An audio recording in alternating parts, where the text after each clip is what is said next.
नमस्कार दोस्तों। आज हम बात करने वाले हैं भारत के संविधान के पहले संविधान संशोधन की। जी हाँ दोस्तों, भारत का संविधान 26 जनवरी 1950 को पूर्ण रूप से लागू हुआ था। उसमें अभी तक 106 संशोधन हो चुके हैं और हम बात करेंगे पहले संविधान संशोधन की, जिसमें क्या विशेषता, क्यों भारत की संसद को जरूरत पड़ी संविधान में संशोधन करने की। तो दोस्तों, आपको मैं सबसे पहले दो केस बताता हूँ। एक केस था रोमेश थापर वर्सेस मद्रास स्टेट, जो आज का तमिलनाडु राज्य है, उसका केस था। इस केस के संदर्भ में ये था, सुप्रीम कोर्ट में केस गया। इसमें रोमेश थापर जो कि सीपीआई के नेता भी थे और ये पत्रकार भी थे। तो ये व्यक्ति की स्वतंत्रता से जुड़ा हुआ मामला था। तमिलनाडु की कांग्रेस सरकार ने इनको क्या कर दिया, अरेस्ट कर दिया, जेल में बंद कर दिया। तो ये मामला गया सुप्रीम कोर्ट में। सुप्रीम कोर्ट ने निर्णय दिया कि संविधान में व्यक्ति की आज़ादी है आर्टिकल 19 के तहत, तो इसमें आप किसी भी राज्य सरकार मनमर्जी से बिना विधायिका के कानून बनाए, बिना विधायी प्रक्रिया के किसी भी व्यक्ति को जेल में बंद नहीं कर सकती। केवल सरकार के आदेश से ऐसा नहीं हो सकता। दूसरा केस दोस्तों एक और है, और वो केस है कामेश्वर सिंह वर्सेस बिहार राज्य, 1952 का केस है। 1950 में बिहार सरकार ने कानून बनाया और उस कानून का उद्देश्य ये था भूमि सुधार करना। दोस्तों, आप सभी को पता होगा, जब देश आज़ाद हुआ था तब भारत में लगभग 80% लोग भूमिहीन थे, और आज़ादी के संघर्ष के दौरान इन लोगों के भी सपने थे। भारतीय राष्ट्रीय कांग्रेस थी, उसका ऐसा मानना था कि यदि देश आज़ाद होगा तो यहाँ सबको समानता के आधार पर आगे बढ़ने का मौका मिलेगा, अर्थात अवसर की समानता सभी को कम से कम मिलेगी और सबकी बेसिक नीड पूरी होगी। लेकिन दोस्तों, आप यकीन करो उस सिचुएशन की, जिस सिचुएशन में देश की 80% आबादी भूमिहीन हो, और जो राजा महाराजा उनके पास वो लैंड लॉर्ड्स थे, उनके पास अनाप शनाप ज़मीन पड़ी और उसका कोई यूज नहीं होता, और वहाँ पर मजदूर काम करते थे, उनको कुछ मिलता नहीं था। तो उस देश में कैसे सामाजिक न्याय की उम्मीद की जा सकती है। तो ये जो कामेश्वर सिंह का केस था, तो बिहार सरकार ने क्या किया, बिहार सरकार ने कामेश्वर सिंह की ज़मीन का अधिग्रहण कर लिया।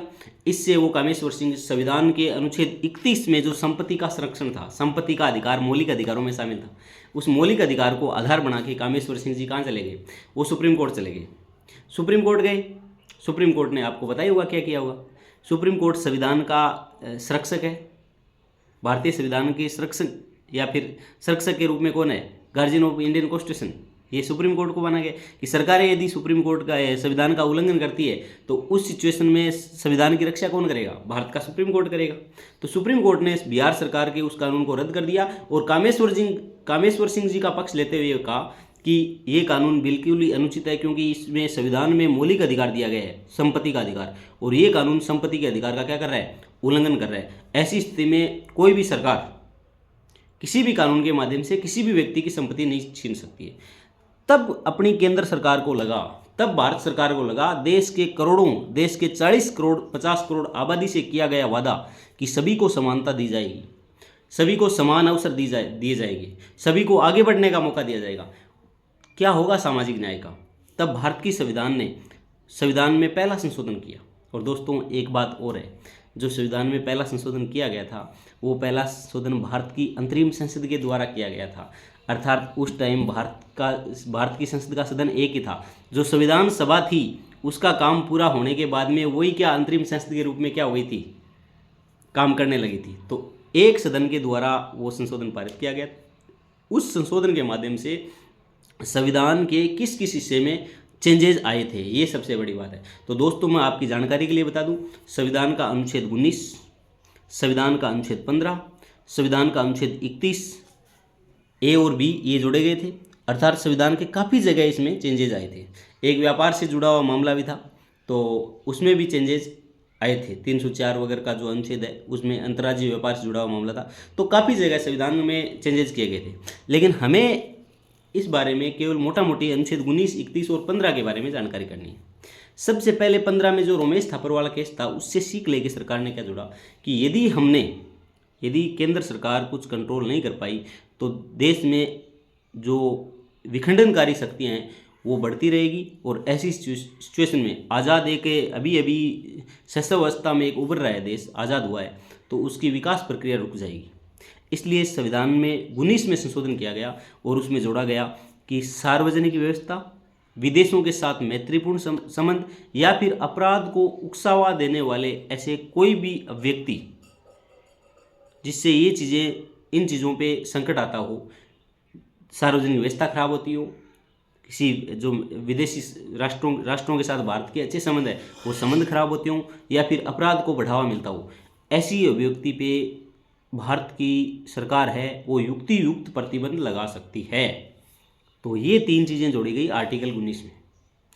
उसके अलावा संविधान का जो अनुच्छेद 15 है जिसमें ये प्रक्रिया दी गई है कि भारत में सभी लोगों को समान अवसर होंगे, जो समानता का अनुच्छेद अधिकार है अनुच्छेद 14 से 18 तक, जिसमें अनुच्छेद 15 ये कहता है जाति, धर्म, मूलवंश, लिंग, जन्मस्थान और उद्भव के आधार पे सरकार किसी भी नागरिक के साथ कोई भेदभाव नहीं करेगी।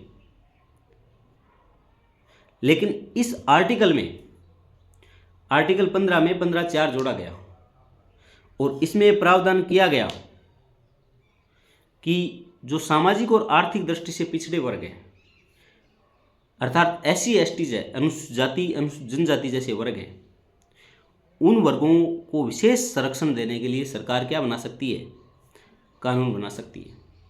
और दोस्तों ऐसा कहा जाता है कि इसी संविधान संशोधन से भारत में आरक्षण की नीति की संवैधानिक रूप से नींव पड़ी थी। इस आरक्षण का जो पूरी प्रक्रिया, आरक्षण की नीति है, संवैधानिक रूप से आगे बढ़ी है।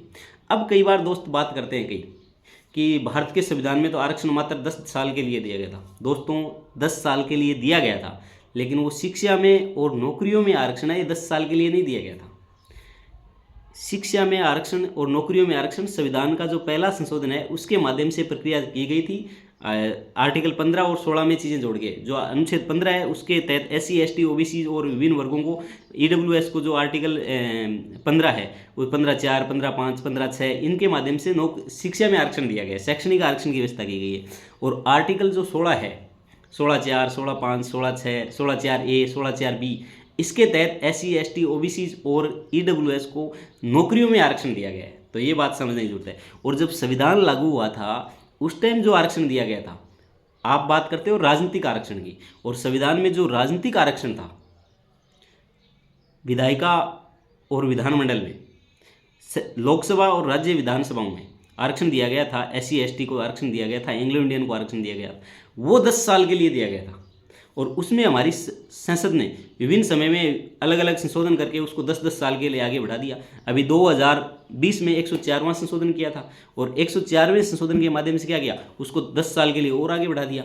अब वो 31 दिसंबर 2030 तक लागू है और मे भी गवर्नमेंट फिर आगे और बढ़ा देगी इसको। तो वो राजनीतिक आरक्षण था, उसकी कोई बात नहीं करता है। बात होती है हमेशा कौन से आरक्षण की, जो शिक्षा और नौकरियों में आरक्षण उसकी, तो इसकी कोई लिमिट तय नहीं की गई थी दोस्तों, ये बात क्लियर। उसके अलावा हम बात करेंगे कि जो पहला संविधान शोधन हुआ था, मैंने बात की कि संविधान के 15 में चेंजेस किए गए। उसके अलावा सबसे बड़ा चेंज किया गया था सरकार ने, वो चेंज किया था दोस्तों अनुच्छेद 31 में, जो संपत्ति का अधिकार था उसमें अनुच्छेद 31A और 31B 2 अनुच्छेद और जोड़े गए थे। उस 2 अनुच्छेदों का उद्देश्य क्या था दोस्तों, आप सभी को पता होगा, जब भारत आज़ाद हुआ था तो भारत एक सामाजिक न्याय पे आधारित हमने एक संविधान का निर्माण किया था। और हमारे संविधान का उद्देश्य और हमारे उस टाइम के राजनेता थे उनका भी उद्देश्य यही था। और भारत के स्वतंत्रता संग्राम का जो आंदोलन चल रहा था उसका भी उद्देश्य था कि भारत में सोशल जस्टिस की नींव पड़े, अर्थात सामाजिक न्याय पर आधारित एक न्यायपूर्ण समाज की स्थापना हो। तो ऐसी स्थिति में क्या किया जाए, केवल कानून बना देने से कुछ नहीं होता, कानून केवल कागज़ का टुकड़ा है, उसका इम्प्लीमेंटेशन होना जरूरी है। तो भारत की संसद ने क्या किया कि यार संपत्ति का अधिकार दे दिया संविधान में, और संपत्ति का अधिकार मौलिक अधिकार है। आप सभी को पता होगा अनुच्छेद 13 के तहत कोई भी मौलिक अधिकारों का उल्लंघन करने वाली विधियां क्या होगी, शून्य होगी, ये सब चीज़ें, या उसका कोई भाग शून्य हो जाएगा, मौलिक अधिकारों का उल्लंघन नहीं कर सकती। तो ये चीज़ें ऐसी हो गई दोस्तों।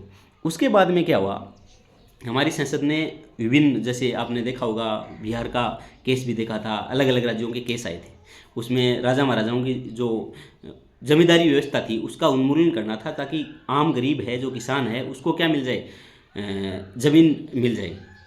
तो अलग अलग राज्यों की सरकार ने किया। राजा महाराजा सुप्रीम कोर्ट चले गए, सुप्रीम कोर्ट संविधान का संरक्षक था और सुप्रीम कोर्ट ने सरकार का पक्ष नहीं लेके, आम जनता का पक्ष नहीं लेके उस टाइम किसका पक्ष लिया, राजा महाराजाओं या भारत के संविधान का पक्ष लिया, मौलिक अधिकारों का पक्ष लिया। ये पूरी डिबेट है, कभी हम सुप्रीम कोर्ट के और संसद की डिबेट देखेंगे या फिर डीपीएसपी और फंडामेंटल राइट की डिबेट देखेंगे, उसमें चर्चा कर लेंगे। अब उसके बाद में क्या हुआ, केंद्र की सरकार ने एक कानून बनाया और उसके तहत यह किया गया कि सरकारें हैं, राज्य सरकार हो चाहे केंद्र सरकार हो, सार्वजनिक हित में लोक कल्याणकारी राज्य की स्थापना करने के लिए, लोक कल्याण के लिए किसी भी व्यक्ति की जमीन का अधिग्रहण कर सकती है, अर्थात भूमि का अधिग्रहण कर सकती है। नंबर एक बात 31A के माध्यम से जोड़ा गया कि सरकार भूमि का अधिग्रहण कर सकती है किस लोक कल्याण के लिए, जनहित में। ठीक है, अब इतना हो गया, लेकिन लोग सुप्रीम कोर्ट जा रहे थे, तो आगे अनुच्छेद 31B और जोड़ दिया गया कि ऐसी कोई भी प्रक्रिया जिसके तहत भारत की संसद या राज्य की सरकारें कानून के माध्यम से किसी व्यक्ति की भूमि का अधिग्रहण करते हैं और जनहित में ऐसा करते हैं, तो उस प्रक्रिया को सुप्रीम कोर्ट में चैलेंज नहीं किया जाएगा। तो भारत की संसद ने यह प्रक्रिया बना दी कि अब सुप्रीम कोर्ट में आप चैलेंज नहीं कर सकते हो। तो उसके बाद अनुच्छेद 31B जोड़ा गया। तो अब लोगों के पास क्या, सुप्रीम कोर्ट में चैलेंज करने की पावर नहीं रही। अब यहीं से दोस्तों क्या हुआ, यहीं से 9वीं अनुसूची बनाई गई थी, 9th शेड्यूल बनाया गया था। अब 9वीं अनुसूची क्या थी, 9वीं अनुसूची में मूल रूप से इसी संशोधन के तहत 13 विषय डाले गए कि ये अलग अलग राज्यों के 13 कानून हैं, इनको सुप्रीम कोर्ट में चैलेंज नहीं किया जा सकता। अर्थात ये प्रक्रिया की गई कि अनुच्छेद जो 9वीं अनुसूची में जो विषय संसद ने या फिर राज्य विधानमंडल संसद ने जो विषय 9वीं अनुसूची में डाल दिए हैं, उनकी सुप्रीम कोर्ट भी उनका रिव्यू नहीं कर सकता। यदि वो संविधान के किसी भी अधिकार का उल्लंघन करें तो करें, लेकिन सुप्रीम कोर्ट उसका रिव्यू नहीं कर सकता है। ये बात हो गई दोस्तों। अब सुप्रीम कोर्ट के हाथ बांध दिए भाई, सुप्रीम कोर्ट संसद के द्वारा पारित किए गए कानूनों को क्या नहीं कर सकता, जुडिशियल रिव्यू नहीं कर सकता, तो सुप्रीम कोर्ट के हाथ बंद गए। लेकिन ये केवल और केवल उन्हीं विषयों में किया गया था जो 9वीं अनुसूची में डाले गए थे विषय, अर्थात प्रारंभ में इसमें 13 विषय डाले गए। वो किससे संबंधित थे, वो लोक कल्याण से संबंधित थे, सामाजिक व्यवस्था बनाने के लिए थे और न्यायपूर्ण समाज के निर्माण में एक फाउंडेशन के रूप में काम करने वाले कानून थे। जैसे जमींदारी व्यवस्था का उन्मूलन करना हो या फिर भूमि सुधार करना हो या फिर कानून की रक्षा करना, ये सब चीज़ें थी उसमें। अब दोस्तों यहाँ सुप्रीम कोर्ट के हाथ बंद गए, राजा महाराजाओं के भी हाथ बंद गए, क्योंकि अब सुप्रीम कोर्ट में जा ही नहीं सकते। तो इस प्रकार 9वीं अनुसूची की सामाजिक न्याय की स्थापना के रूप में नींव पड़ गई। आज दोस्तों 9वीं अनुसूची में लगभग 285-84 कानून हैं, लेकिन आप सभी को पता होगा 24 अप्रैल 1973 को केशवानंद भारती वर्सेज केरल राज्य का एक केस आया था और केरल के मठाधीश थे केशवानंद भारती। उस केस में 24 अप्रैल 1973 को सुप्रीम कोर्ट का एक मिरेकल डिसीजन आया था और उस डिसीजन में 13 जजेज की बेंच थी, जिसने 7-6 से अपना निर्णय दिया था। उस निर्णय में कहा गया था कि 24 अप्रैल 1973 से पहले संसद ने 9वीं अनुसूची में जितने भी कानून डाले हैं उनमें उनका सुप्रीम कोर्ट रिव्यू नहीं कर सकता। लेकिन 9वीं अनुसूची भी क्या है, संविधान न्यायिक पुनरीक्षण जो सुप्रीम कोर्ट का जुडिशियल रिव्यू है उसके अधीन है। अर्थात 24 अप्रैल 1973 के बाद में इसमें जो भी कानून डाले जाएंगे उसका रिव्यू कौन करेगी, न्यायिक पुनरावलोकन कौन करेगी, सुप्रीम कोर्ट करेगा। बस यही थी संविधान की जीत और ये थी आम नागरिकों की जीत और यही थी सरकार पे कंट्रोल सुप्रीम कोर्ट या जनता के हाथ में रखने की जीत कि कोई भी सरकार तानाशाह नहीं बन जाए, जो मर्जी आए वो वहाँ पर नहीं रख दे। भाई हाँ बिल्कुल, आपको लोक कल्याण करना है, जनता का हित करना ही है, देश को आगे बढ़ाना है, देश का विकास करना है, ये हमारी सरकारों का दायित्व है, संवैधानिक आप बोल सकते हो कि जवाबदेहिता है। लेकिन दोस्तों कई बार हो सकता है वो तो चीज़ें लोक कल्याण की थी, लेकिन कई बार सरकारें कुछ भी डाल दे। तो इसलिए सुप्रीम कोर्ट ने क्या किया, 24 अप्रैल 1973 के बाद में 9वीं अनुसूची में जो भी कानून डाले जा सकते हैं उनकी रिव्यू कर सकती है। यदि वो संविधान के अनुसार या लोगों के हित में तो वो पड़ा रहेगा, वरना सुप्रीम कोर्ट उसको क्या कर देगा, शून्य घोषित कर देगा। तो आज जो 9वीं अनुसूची है वो भी क्या है, न्यायिक पुनरावलोकन के तहत या उसके अधीन है। ये सारी बातें थी दोस्तों। उसके अलावा हमने बात की इसका महत्व क्या था, तो इसका महत्व ये था कि इसी पहले संविधान संशोधन के माध्यम से भारत में लोक कल्याणकारी राज्य की नींव पड़ी थी, सामाजिक न्याय पर आधारित शासन की नींव पड़ी थी और देश की करोड़ों भूमिहीन या फिर गरीब जनता के लिए महत्वाकांक्षी संविधान संशोधन के रूप में पारित हुआ था। इससे हर एक भारतीय को उम्मीद बंधी थी कि अब मैं भी क्या कर सकूँगा, विकास करूँगा, अब मेरी भी बेसिक नीड क्या हो सकेगी, पूरी हो सकेगी, अब मुझे भी क्या मिलेगी, भूमि मिल सकेगी।